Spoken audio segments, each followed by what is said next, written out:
Aujourd'hui, c'est le premier jour de l'hiver. Pour cela, j'ai transformé ma bibliothèque en forêt enneigée pour cette fois. Et je vous propose de célébrer la saison de la neige et des contes ensemble dans cette vidéo.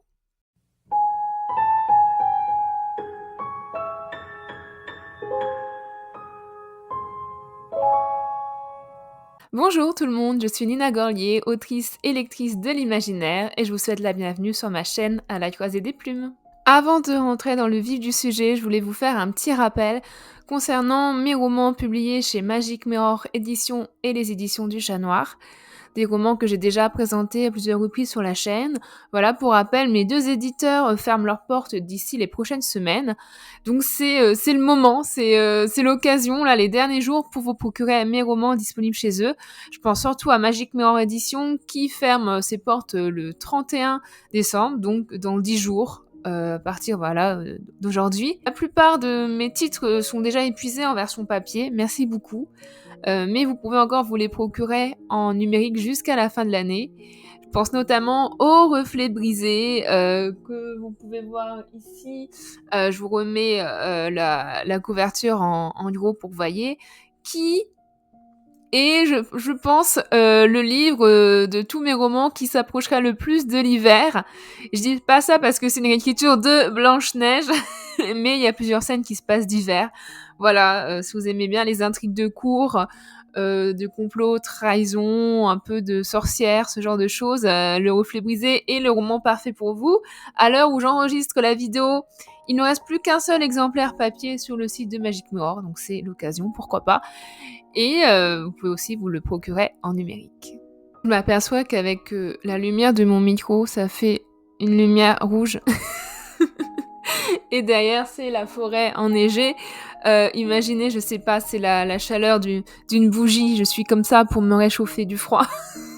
Je sais pas du tout ce qu'elle va rendre la lumière parce que voilà, il fait moche dehors et le jour tombe rapidement.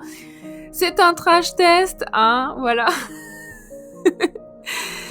Mais je vous propose maintenant de rentrer dans le sujet de la vidéo. Donc pour fêter le solstice d'hiver qui tombe aujourd'hui, j'ai décidé de vous présenter une récit d'ouvrage qui ont pour point commun d'être des récits venus du froid, des récits qui sont des contes, des mythes, des légendes, en tout cas des réécritures de ces récits qui viennent pour la plupart d'Europe du Nord ou d'Europe de l'Est. Voilà, je vous ai préparé une petite sélection et je vous présente ça tout de suite. Pour m'accompagner dans cette vidéo, j'ai décidé de boire un thé de Noël qui s'appelle Noël à Londres de Daman Frères. Voilà, je vous le mets ici, en thé en vrac, qui est composé de cannelle, vanille, pomme, amande et gingembre. Vraiment les senteurs parfaites pour la saison, pour l'hiver, pour Noël qui approche. Donc voilà, la boisson qui va m'accompagner dans ma vidéo, mais j'ai également préparé mon petit bonhomme tout mignon en pain d'épices que vous voyez derrière. Une boisson, enfin du lait d'avoine, hein, une boisson un peu plus fraîche pour me déshydrater plus dans la vidéo. Et c'est parti!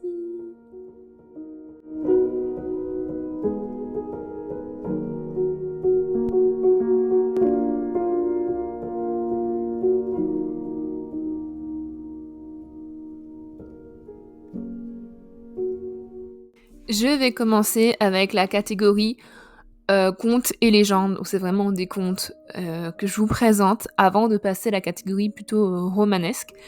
Avec un classique, peut-être le conte le plus emblématique quand on pense à l'hiver. Peut-être le plus emblématique parce qu'aujourd'hui, il est assez connu, notamment grâce à son adaptation par Disney. Il s'agit bien entendu de La Reine des Neiges d'Hans Christian Andersen, que j'ai ici dans cette magnifique édition d'Albin Michel. Vous savez, c'est la collection qui est dirigée par... Attendez que je vous montre bien. C'est la collection qui est dirigée par Benjamin Lacombe. Et alors, il n'a pas illustré tous les albums. Là, c'est Alyosha Gouverneur qui s'est occupé de celui-ci. Mais à chaque fois, que ce soit les ouvrages de Benjamin Lacombe ou les ouvrages par d'autres illustrateurs, à chaque fois, le rendu est magnifique et magique. Il y a d'autres récits d'Andersen, et le soleil arrive. Waouh. c'est le miracle de Noël. Il y a d'autres récits d'Andersen dans cette collection-là. Il y a La Petite Sirène par Benjamin Lacombe. Là, je viens de m'acheter Les Cygnes Sauvages par une autre illustrateur, je n'ai plus en tête le nom de la personne. Mais pareil, qui est magnifique. Il s'agit de mes 2 contes préférés d'Andersen. Et là, donc, La Reine des Neiges, c'est un conte que moi j'avais découvert en version simplifiée quand j'étais petite. J'avais en fait un calendrier de l'Avent en histoire. C'était un petit fascicule d'histoire et j'avais une des journées La Reine des Neiges, mais version courte. Donc vraiment tout centré sur Kai et Gerda. Kai, Kay, c'est jamais comment on dit. Kai, je vais partir ce Kai. Kai Gerda, vraiment du départ de Kai enlevé par la Reine des Neiges et Gerda qui va directement le rejoindre au château de la Reine pour le sauver. Et là, en fait, il y a plein d'autres péripéties dans cette version-là. Je pense que je vais vous mettre des inserts d'images pour vous montrer la beauté des illustrations. Et si Andersen, lui, il est danois, donc ça vient du Nord, je trouve que les influences qu'il y a dans cette version illustrée me font beaucoup penser à l'esthétique vraiment slave, russe, même l'architecture, vraiment ce genre d'image qu'on peut voir. Donc ça fait un mix parfait entre le Nord et l'Est, en tout cas. Et alors, si vous ne connaissez pas La Reine des Neiges, je pense que vous en avez déjà entendu parler, surtout si vous êtes amateur, amatrice d'imaginaire. Comme je disais, l'histoire est connue maintenant grâce au Disney, mais le Disney n'a rien à voir avec le conte. Et le conte, qui est un conte très long, comme La Petite Sirène d'ailleurs, il propose plein de péripéties. On suit en fait l'histoire de Gerda, une petite fille qui va parcourir le monde à la recherche de son meilleur ami, Kai, qui a été enlevé par la Reine des Neiges. Et elle va rencontrer... Il y a différentes en fait histoires dans l'histoire, puisqu'à chaque fois, elle va rencontrer différents personnages. Elle va rencontrer un prince et une princesse qui vont vouloir lui venir en aide. Une vieille femme, pardon, dans un magnifique jardin, une vieille femme sorcière qui va essayer de la piéger parce qu'elle rêve de la voir comme une petite fille, la garder auprès d'elle. Elle va rencontrer un couple de corneilles, des brigands, voilà, plein d'aventures jusqu'au château de la Reine des Neiges. Et j'ai adoré redécouvrir cette histoire. Puis comme je vous disais, moi je connaissais que la version courte. Je connaissais de mémoire un peu les différentes étapes du voyage de Gerda, mais pas précisément. J'ai beaucoup aimé. Alors c'est de l'Andersen. Moi j'adore Andersen. Il y a une mélancolie, c'est toujours doux, amer chez lui. Mais il y a le côté très présent de la religion. Il y a le côté vraiment dans la quête de rédemption. Les personnages vont souffrir, mais à la fin ça en vaut la peine parce ils atteignent le paradis dans la souffrance et la mort, slash la petite fille aux allumettes, slash le vaillant petit soldat de plomb, slash la petite sirène qui se transforme littéralement en esprit de l'air qui doit faire des bonnes actions pour avoir l'âme éternelle. Vous voyez ce genre de truc, voilà. Et encore une fois, chez Andersen, c'est très présent, puisque ça commence littéralement avec une évocation du diable, puisque tout ce qui est à la base de la Reine des Neiges, c'est un miroir maléfique. Donc quand on se regarde dedans, ça nous reflète le pire de nous-mêmes, vraiment. Ça transforme les gens en des personnes mauvaises, horribles, qui ne voient que le négatif. Et c'est dit clairement que c'est le diable qui a créé ce miroir. Moi, dans la version que j'avais petite, c'était un magicien maléfique, vous voyez.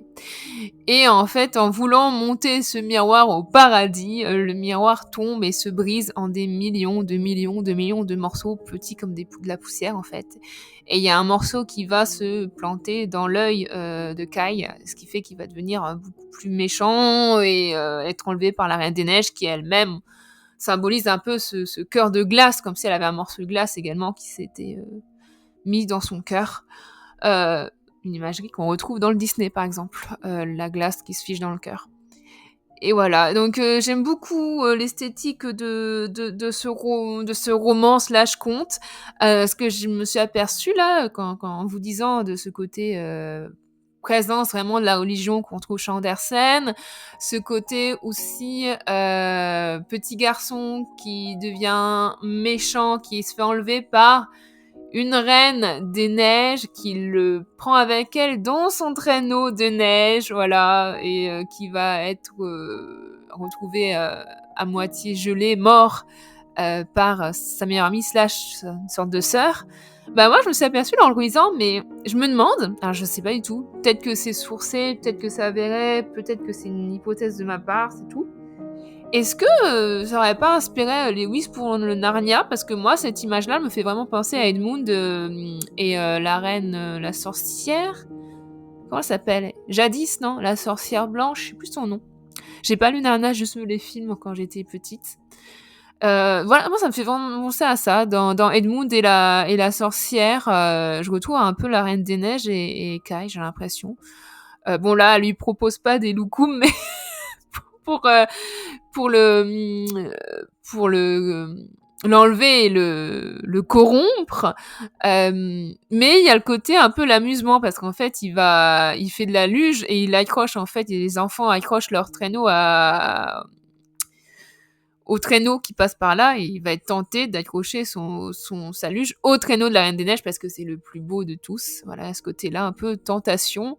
Ouais, Edmund, je trouve que c'est un peu plus compréhensible quand même parce que c'est un petit garçon, les loukoums, le chocolat au lait, le chocolat chaud. Bon, souvent, je sais que c'est devenu un peu un gag sur Internet que les gens qui idéalisaient les loukoums quand ils étaient petits à cause de Narnia et qui ont été hyper déçus quand ils ont goûté des loukoums pour la première fois. Ils ont dit mais t'as vraiment trahi ta famille pour ça. Pour la défense d'Edmund, outre que ça soit fictif, bah en fait la famille Pevensie, ça se passe pendant la Seconde Guerre mondiale, il y a des bombardements, enfin si ça tombe ça fait des mois, voire des années qui vivent de rationnement et enfin ils crèvent la dalle les enfants Pevensie à ce moment-là, enfin ils fuient littéralement la guerre, ils ont faim je pense, donc oui on lui offre des loukoums etc. Je pense que pour un petit garçon affamé en pleine guerre, ça doit être succulent. Bref, parenthèse terminée. Je vous recommande La Reine des Neiges d'Andersen et je vous recommande cette magnifique version. J'ai publié chez Albin Michel. Encore une fois, c'est signé Alyosha Gouverneur. Vraiment de très jolies illustrations, très jolies images, couleurs. Et il y a également des fois des pages en transparence où ça donne l'impression de givre. Quand la Reine des Neiges se penche à la fenêtre et son souffle fait givrer la fenêtre, il y a ce côté-là de transparence des flocons que j'ai beaucoup aimé.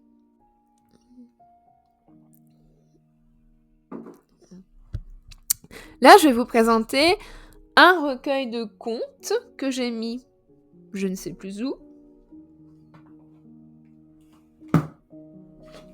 Je l'ai retrouvé. Il s'agit Le Songe du Roi, conte de la Grande Steppe de Claudie Leonardi. Je vous montre la couverture. D'ailleurs, je m'aperçois que là, le titre, Le Songe du Roi, ça me fait penser à un roman de Jean-Claude Morleva que j'adore, qui s'appelle Le Chagrin du Roi Mort, qui est un livre parfait pour l'hiver. J'ai hésité à le mettre dans cette sélection-là, mais même s'il y a des influences, je sens, c'était pas assez conte pour que je le mette, mais en vrai, j'aurais pu le mettre. Donc, petite recommandation sauvage, lisez Le Chagrin du Roi Mort de Morleva. Bref, les contes de la Grande Steppe, qu'est-ce que c'est? En fait, c'est un recueil de contes qui viennent comme leur nom l'indique, de la Grande Steppe, en fait, de tout ce qui va être vraiment pays de l'Est, surtout vers la Hongrie, si vous voyez. Et j'ai beaucoup aimé parce que c'est des contes qui vont nous évoquer des sujets, des motifs familiers, parce que si vous connaissez les contes, c'est toujours le même motif qui revient, mais décliné d'un pays à l'autre, une époque à l'autre. C'est ça que j'adore.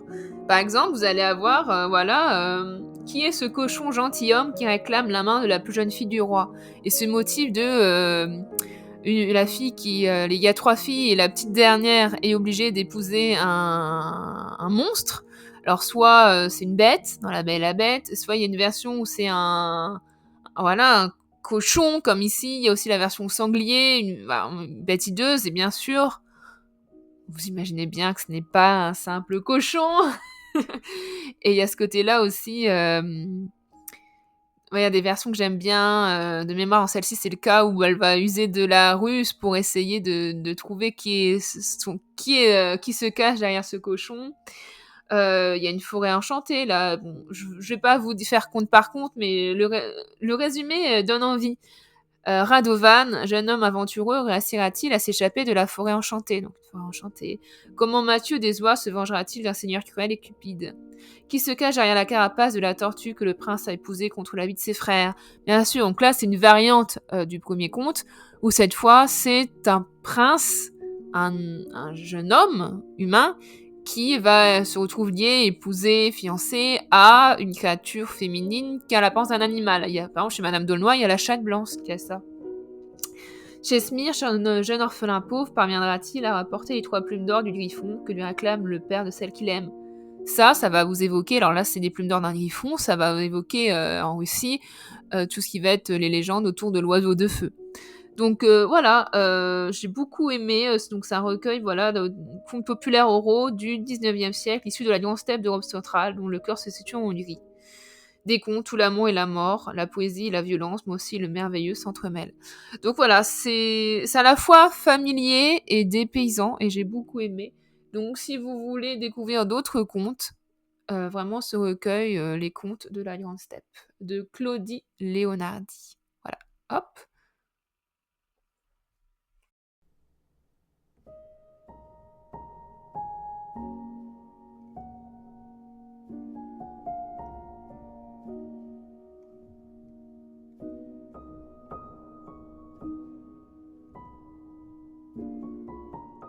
Et maintenant, je vous propose de passer à tout ce qui va être roman, slash réécriture de contes slaves, slash roman d'imaginaire avec une forte inspiration de ces univers, ces folklores slaves. Slaves ou nordiques, anglo-saxons, puisque je vais commencer avec le seul, je crois. C'est pour ça que je le mets en premier. Je crois que c'est le seul qui a une figure anglo-saxonne, puisque je vais vous parler de Jack Frost. Jack Frost qui est un personnage qui incarne le froid, l'hiver, le givre, que moi j'ai connu grâce au film d'animation Les 5 légendes que j'adore. Peut-être que c'est le cas aussi pour vous. Et je vais vous en parler il apparaît dans un roman.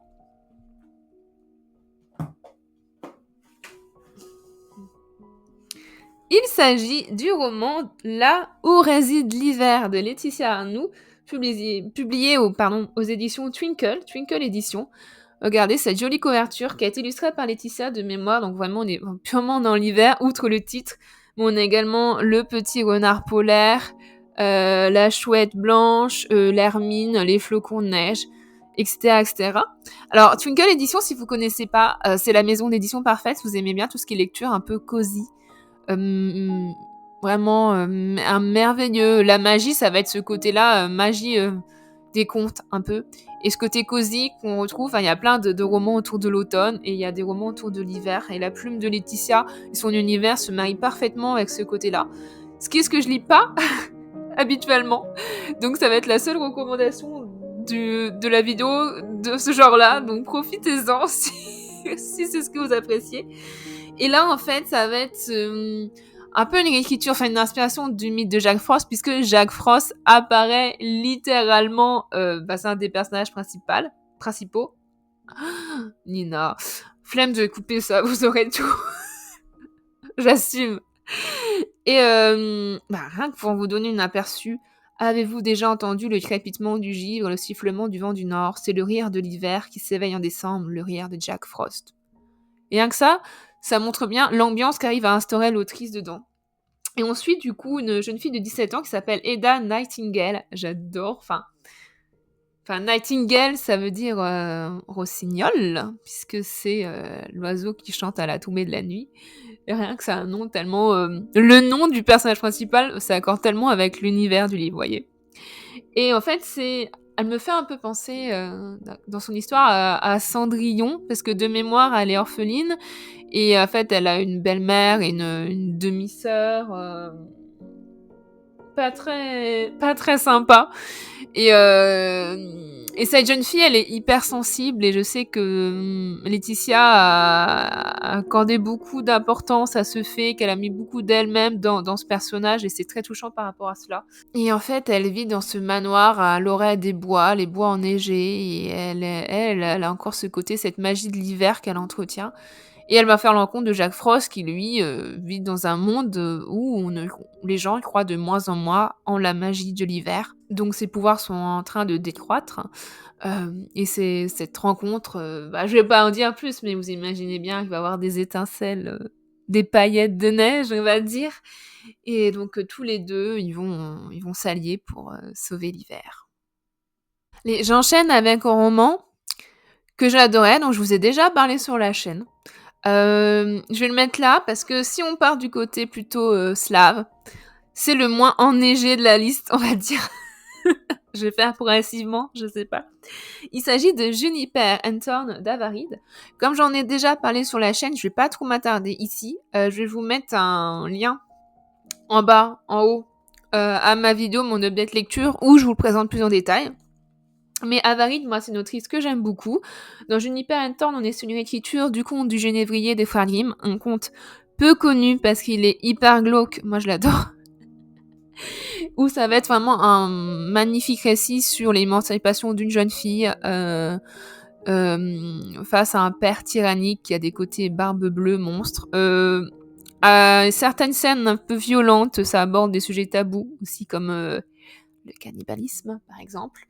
C'est dans le conte de base, elle n'a rien inventé par rapport à ça, mais elle exploite de façon brillante. Et il y a ce côté moment slave parce que le world building est vraiment inspiré de ça. Alors c'est un conte des frères Grimm de base, d'ailleurs la jeune fille c'est Marlene Shun, de mémoire c'est Marlene Shun, c'est le prénom de la petite fille de l'héroïne du conte. Mais voilà, la cité où se passe l'histoire s'appelle Oblia. Je sais pas si je le prononce bien. Voilà, le nom de famille de l'héroïne, c'est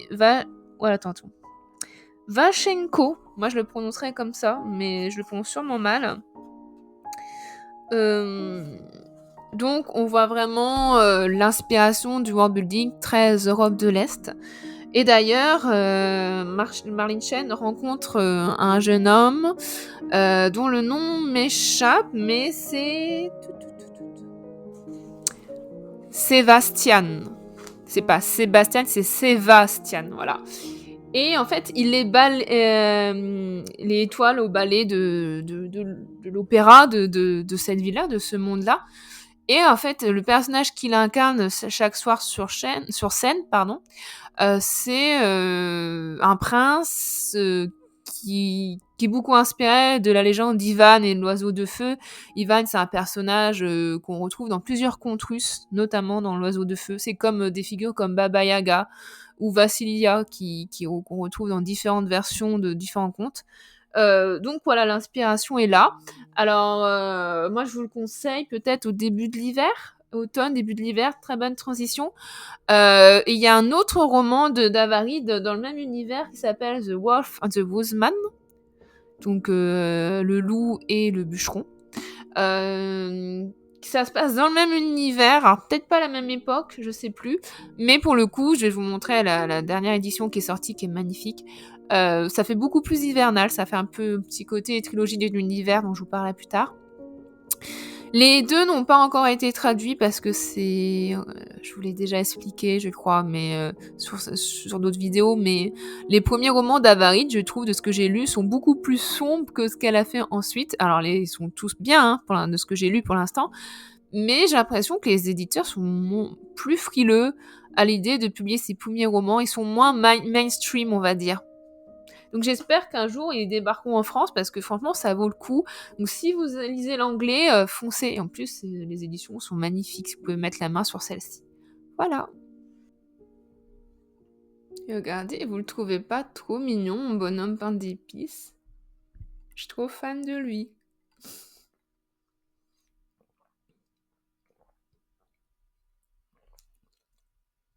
On enchaîne.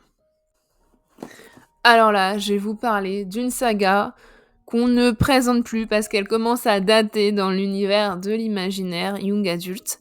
Mais quand je pense à tout ce qui va être, récit venu du froid, slave et tout, inspiration russe, on peut pas passer à côté du Grisha Versh de Liber Hugo. Liber Hugo, c'est une de mes autrices préférées. Le Grisha Versh, je pense que c'est mon univers d'imaginaire préféré. Alors je sais que tout n'est pas parfait dans cet univers, mais je trouve que c'est un incontournable de l'imaginaire, quoi. Alors là, j'ai entre les mains le tome 1 de Shadow and Bone. Donc, alors pour vous expliquer, il y a d'abord, si vous voulez lire tous les chats verts, je vous ai pas mis tous les livres parce qu'il y en a plein. Il y a tout la trilogie de Shadow and Bone, qui a été adaptée dans la série du même nom sur Netflix d'ailleurs. Voilà, donc il faut lire la trilogie. Après, s'il y a la duologie Six of Crow, qui est la meilleure de tout le Grishaverse, c'est ça, c'est Six of Crow, qui est un spin-off qui se passe 2 ans après cette trilogie et qui se passe en fait à Ketterdam, qui est une île inspirée d'Amsterdam, donc ça fait moins ambiance slave. Et après, il y a la duologie King of Scar, qui est la suite directe de Shadow and Bone avec des références à Six of Crow. Voilà, c'est ça. Mais il y a également un roman graphique, The Demon in the Woods, qui s'intéresse à la jeunesse de The Darkling, qui est l'antagoniste de cet univers. Il y a également The Life of Saints, le livre des saints, qui est en fait la théologie des saints, qui sont en fait les dieux et déesses de ce monde, qui est une iconographie très... ces icônes justement orthodoxes, vous voyez. Et en fait, c'est des saints et saintes qui font vraiment penser à l'église orthodoxe. Il y a beaucoup de martyrs, etc. Mais c'est lié bien sûr à de la fantaisie parce qu'on comprend que ces saints et saintes, c'est en fait des grishas, donc les magiciens de cet univers. Voilà, et il faut bien sûr... J'aurais pu vous le citer dans la catégorie contes et légendes en début, mais j'ai préféré le garder avec les autres livres du Grishaverse. Il y a le langage des ronces, donc The Language of Thorns. Moi, j'ai la version anglaise, mais tout ce que je vous présente est traduit en VF, qui est un recueil de contes de Liber Hugo dans l'univers du Grishaverse, mais qui peut se lire indépendamment. En vrai, je pense que ne pas avoir lu les romans, ça vous empêchera pas trop de savoir la lecture, parce qu'en fait, c'est des contes, et c'est des contes très intelligents, c'est des contes à l'ambiance très slave pour la plupart, et qui sont des réécritures de récits qu'on va connaître, ou sont inspirés. Il y a des éléments qui reviennent, et moi j'aime beaucoup.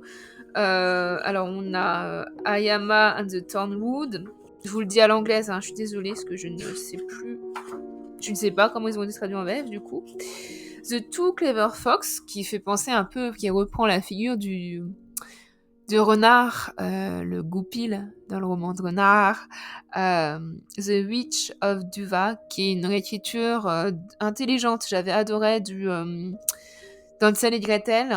The Soldier Prince, il y a un côté très casse-noisette. When Water Sang Fire, il y a un côté petite cerne et tout. Mais globalement, l'ambiance, elle fait vraiment, voilà, cela, enfin, il y a ce côté-là. Et de toute façon, dans l'univers de Grisha, outre les prénoms, les noms des personnages, l'esthétique, les costumes, l'architecture, il y a aussi tout ce qui va être les figures mis en place. Enfin, dans le tome 3, ils sont littéralement à la poursuite d'un oiseau de feu.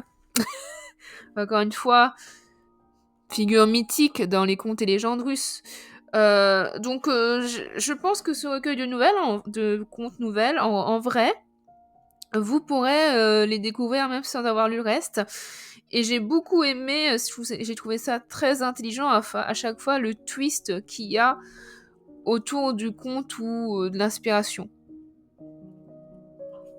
Et en plus, c'est illustré, c'est très très joli. Voilà pour le Grishaverse. Ensuite, je vais vous présenter une petite pavasse. Il s'agit de Enchantment d'Orson Scott Card, que j'ai ici, dans cette édition-là. Orson Scott Card, je crois qu'il a fait... C'est lui qui a fait la stratégie Handler. C'est de la science-fiction. Moi, je l'ai découvert avec lui. Alors, c'est On me l'a vendu, moi, comme une réécriture de La Belle au bois dormant. En tout cas, c'est vrai que ça commence ainsi, mais c'est bien plus que ça. En fait, on suit donc, ça se passe en Ukraine, donc pays Europe de l'Est. On suit, en fait, c'est quand il est petit, Ivan, le héros, en jouant dans la forêt, il va tomber sur une jeune femme endormie au milieu de la forêt. C'est vraiment, faut imaginer la forêt avec les feuilles mortes d'automne.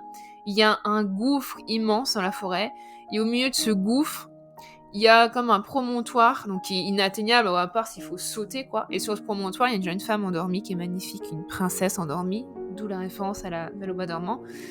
Et en fait, dans le gouffre, en fait, si on veut descendre pour aller après monter vers la princesse, il y a un ours terrifiant qui est là, qui la guette, en fait.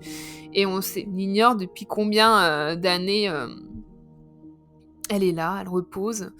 Et ça va fasciner Ivan, qui voit ça juste avant son départ. En fait, ses parents doivent quitter l'Europe, enfin l'Europe de l'Est, l'URSS à cette époque-là, pour aller trouver refuge aux États-Unis.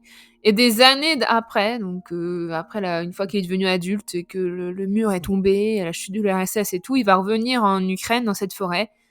Et il se peut que la jeune femme soit encore là. Et il se peut qu'il va essayer de la réveiller. Ça, c'est le début. Et il va avoir plein de péripéties à partir de là, à travers des voyages dans le temps, les époques. Ça va nous montrer vraiment l'Ukraine du Moyen-Âge. Donc en fait, il y a un côté conte, mais pas tellement. En fait, il y a vraiment un côté plutôt Ukraine historique que j'ai très apprécié, qu'on va retrouver ici, juste après. Et j'aime beaucoup parce que ça reprend des figures telles que Baba Yaga, qui apparaît, qui est peut-être le meilleur personnage, l'ours, ce fameux ours. Si vous avez lu L'ours et le rossignol, c'est le même ours en fait. Et ça, quand je me suis aperçue que c'était le même ours qui était repris dans les deux, je suis purée, yes, j'adore. Et j'aime beaucoup aussi la différence entre les deux époques, parce que Ivan, qui est un homme du fin 20e siècle, début 21e siècle, de notre temps quand même, va basculer, rencontrer des personnages d'un autre temps, littéralement, et le contraste entre les deux est hyper impressionnant, parce que c'est pas du tout la même culture, la même façon de penser, la même façon de parler, la barrière de la langue. Ouais, j'avais beaucoup aimé Enchantment de Orson Scott Card. Et donc, je vais enchaîner avec la trilogie des Nuits d'hiver de Catherine Arden, parce qu'il y avait quand même des ressemblances, puisque les deux auteurs ont puisé dans les mêmes inspirations. Alors, Catherine Arden, moi, j'ai eu un coup de cœur pour cette trilogie. Encore une fois, alors je sais plus à quelle époque ça se passe précisément, mais c'est dans l'actuelle Ukraine, donc ça fait partie de la territoire de ce qu'on appelle aujourd'hui Russie, la grande Russe, je crois que ça s'appelait. Donc maintenant, ça va être les pays de l'Est autour de la Russie et de l'Ukraine. Mais à l'époque, c'était un immense territoire où il y avait un tsar. Et du coup... attendez, je me réinstalle.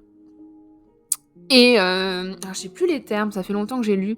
Mais on va suivre l'histoire de Vassia. Donc c'est son surnom Vassia, encore qui vient d'un prénom qui évoque un personnage comme Vasilika qu'on retrouve dans de nombreux contes russes, qui va être la fille en fait d'un boyard, je sais plus, je crois que c'est le terme. En fait, c'est un noble de là-bas, un riche fermier, un riche seigneur qui du coup vit au milieu de la forêt et qui va être responsable en fait des paysans tout autour. Et on la suit de son enfance jusqu'à son adolescence, puisque on voit que c'est une enfant qui est considérée comme étrange parce qu'elle a un lien, en fait, elle a comme un don de seconde vue. Elle peut voir, en fait, le petit peuple, l'autre monde. Donc ça veut dire, on va voir des personnages du folklore russe, ces esprits comme les esprits de maison, les esprits de l'étable, l'esprit du bain, ces espèces de petits gnomes, de petits lutins qui vivent là. Elle les voit, que les autres ne les voient plus, n'arrivent plus à les voir, n'y croient plus. Donc elle va parler avec la rusalka dans la rivière, par exemple. Et donc elle est considérée un peu comme une enfant sauvage pour ça. Et sa vie va basculer quand Il y a le père Constantin, donc qui est représentant de l'Église orthodoxe, qui va s'installer dans son village et qui lui vraiment c'est vous savez vraiment l'obscurantisme en fait, c'est la religion, le Dieu unique contre le paganisme, ce qui est considéré comme les païens, les anciennes croyances, voilà, les esprits qu'on vénérait. Et du coup, c'est l'installation, la progression de cette église qui détruit en fait les anciennes croyances et qui fait que le petit peuple est en train de disparaître. Donc il va y avoir cette opposition entre Vassia et le père Constantin. Surtout lui, il va la considérer comme une tentatrice, une sorcière. Il y a ça m'a fait beaucoup penser à Claude Frollo et Esmeralda. Vous voyez leur relation. Vassia est un personnage féminin très beau, vraiment un très très beau personnage féminin. Il y a un côté historique très présent parce qu'en fait, alors j'ai pas dit, mais c'est quand même sa mère était la sœur, enfin, elles sont liées, c'est genre la petite cousine, la cousine du tsar actuel. Voilà. Sa belle-mère, qui a même pas 10 ans de plus qu'elle, est quand même la sœur, ou enfin pareil, la sœur du tsar ou la fille du tsar de mémoire. Donc vraiment, ça est très lié à la couronne. Et d'ailleurs, j'avais beaucoup aimé comment était traité le personnage de la méchante belle-mère. Ça revisite de façon très très intelligente le personnage de la méchante belle-mère, parce que c'est Anna, je crois qu'elle s'appelle, la belle-mère. En fait, c'est une jeune femme terrifiée parce qu'elle a les mêmes facultés que Vassia, sauf qu'elle n'a pas vécu comme Vassia. Donc elle est persuadée que tous les esprits qu'elle voit, ce sont des démons, c'est le diable, parce qu'elle est endoctrinée par la religion. Et du coup, elle est à deux doigts de la folie, quoi. Et l'opposition qu'il y a entre Vassia, c'est pas juste de la cruauté simplement pour être cruel, il y a vraiment, c'est une personne qui est terrifiée, et en étant terrifiée, elle sombre dans la haine. C'est passionnant, et il y a aussi d'autres personnages historiques vraiment qui ont existé. Par exemple, un des grands frères de Vassia, qui va devenir prêtre, frère, est inspiré d'un personnage qui a réellement existé. Et alors, n'allez pas vous renseigner parce que du coup, c'est un coup à se faire spoiler, parce que pour le coup, le destin qu'il a dans les romans s'inspire vraiment du destin qu'a vraiment le vrai personnage. Et c'est fascinant quand j'ai découvert ça après, que c'est vraiment, elle mêle l'histoire, c'est de la fantaisie historique pure en fait. Et on retrouve des personnages du folklore. Alors ce fameux ours qu'on a, qui est l'antagoniste, un des antagonistes, qui est terrifiant et fascinant à la fois. Rossignol, qui est un des cheveux qui représente à la fois Vassia et sa monture, son cheval magique. Baba Yaga va être évoqué également. Et bien sûr, Morosco, qui est en fait l'incarnation, c'est un peu le dieu, l'esprit de l'hiver, de la neige et du froid, et l'esprit de la mort, en fait, c'est littéralement un psychopon, ça veut dire que c'est le dieu de la mort aussi. Et il y a un lien très particulier entre Vassia et lui qui est passionnant. Alors moi j'adore, je sais que il y a des personnes, des fois ça passe ou ça casse, je sais qu'il y a des personnes qui n'arrivent pas à passer outre le premier tome, parce que le premier tome est hyper contemplatif, c'est vrai. C'est vraiment l'ambiance dans cette forêt ukrainienne, les cristaux de glace, de neige, voilà, c'est vraiment très lent, très introspectif. Moi j'ai beaucoup aimé. Donc si on passe outre ça, dans les tomes 2 et 3, il y a beaucoup plus d'action. Si vous avez adoré comme moi le tome 1, vous aurez adoré la suite. Pour moi, le meilleur, c'est le tome 2, parce qu'il y a tout ce que j'aimais dans le tome 1 et il y a beaucoup plus d'action, donc c'est moins lent, entre guillemets. Voilà, j'ai beaucoup, beaucoup aimé vraiment cette façon dont est dépeint cette Ukraine slash Russie, cette région, en fait, de cette époque-là, vers la fin du Moyen-Âge, loin des clichés qu'on pourrait avoir, quoi. Un habile mélange entre fantaisie et histoire.